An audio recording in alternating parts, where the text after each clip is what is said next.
Most of the time I use it as a nervous system exercise, though if my gastroesophageal reflux disease has been bothering me, it's a great prep exercise to do before I do a little bit more specific techniques on the esophagus and the different fascial layers of my neck. This exercise, a neck skin stretch using the Coregeous Ball called Neck Anew.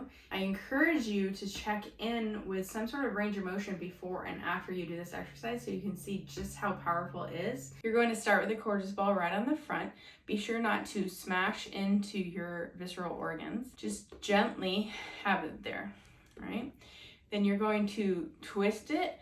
This grabs the skin with the ball, and then the direction you twist, you're going to rotate your head the opposite way as you stretch the skin with that twist on it all the way to the ear. Once you get towards the ear, you're going to reverse it. So you're going to twist the skin the opposite way and then start to work your way back. As you come through the front, you'll want to not create too much pressure on those visceral organs. You can swallow, open your mouth, close your mouth. Just explore what feels right for you. Pass through the middle. Keep twisting and stretching the skin all the way to the ear on the other side.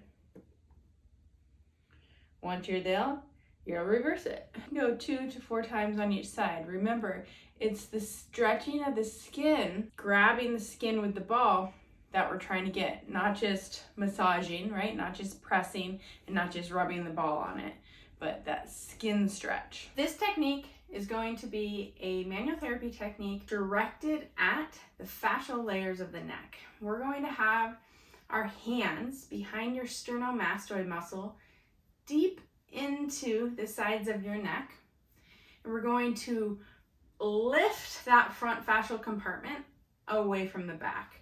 So if you can think of, there's a back compartment and the front compartment. My fingers are coming right on that inside edge, and we're trying to lift the front away from the back. So your hands are going to come in on this side, right behind your sternomastoid. It's impossible to do while you're sitting. You're gonna have to lay down so you relax in the neck. So laying down helps this technique so your neck can relax, and then actually lifting your chin up towards the ceiling to create a little slack on the muscles is also helpful. I like to start behind the area, pull everything forward so you can feel that spot behind the muscles, and then let your hands sink in.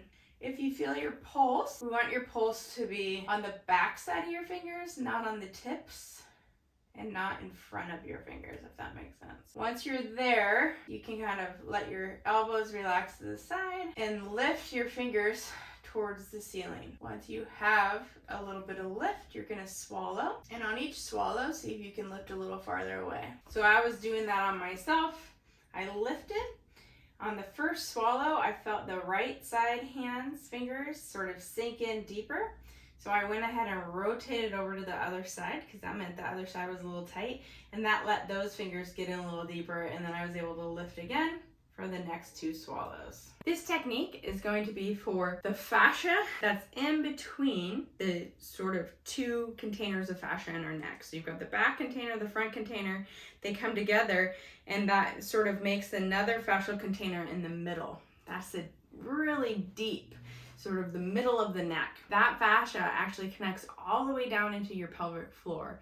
So we're gonna try to lengthen it towards our head, towards our tail, see if we can get a little bit more space in there. We're going to use massage balls to help us out. I like the Tune-Up Fitness therapy balls. The balls are going to be placed to the side of the spine, right up against the base of your cranium. To get in there, it might take a little bit of extension, and then we're gonna walk our body away to get a little traction so we can get deep in the sides. If you're too close to the middle, right on the bone, this is not gonna work. So you wanna make sure you're wide enough so you're not on the vertebrae itself. Okay, you're gonna take 1 ball in each hand. You're gonna bring them under your base of your skull here. To get in deeper, you're going to lift your chin up towards the ceiling to come into extension. Once you feel like you're in there deep, wide to the sides of the vertebrae, you're just going to walk your pelvis down, trying to keep your hands in the spot they're at. It's going to feel like a tad bit of traction on the base of your skull, but not the same as a cervical traction, if that makes sense. Once you're there, you're going to swallow. After you swallow, you're going to sort of reach your thumb side towards the ceiling and then move your hand towards your pinky. This is gonna, again, have that little bit of traction. One more swallow. You might feel the ball sink in a little deeper. And instead of traction, maybe see if you can get a couple more millimeters of your pelvis moving down. After about 3, go ahead and relax the arms and see how that feels. For this esophagus technique, our landmarks are going to be the cricoid cartilage. So cricoid cartilage, you're going to find your Adam's apple, that's your thyroid cartilage, and just come down to the next sort of like hard ring. You'll have a soft spot and then a little hard ring right there. That's the cricoid cartilage. That's going to be our landmark. Just this side of that, here in this sort of soft space, is the edge of your esophagus. Usually one side's a little easier to feel than the other. You're gonna have one hand on that, sort of holding it sort of to the spine, and then the other hand's gonna be on the arch of the aorta, which is here in your chest, just around rib 2. You're gonna feel where you feel or aware of the beating of the heart. When you find that spot, that's the other spot.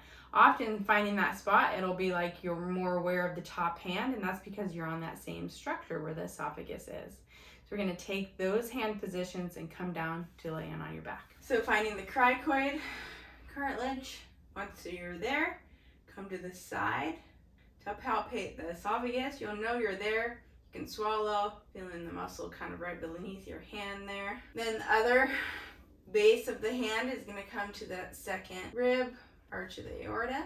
That hand is going to press slightly in and then down towards your feet. Once you feel like you've got a good stretch between the two hands, you're going to swallow. After you swallow, you see if you can add in a little bit of stretch.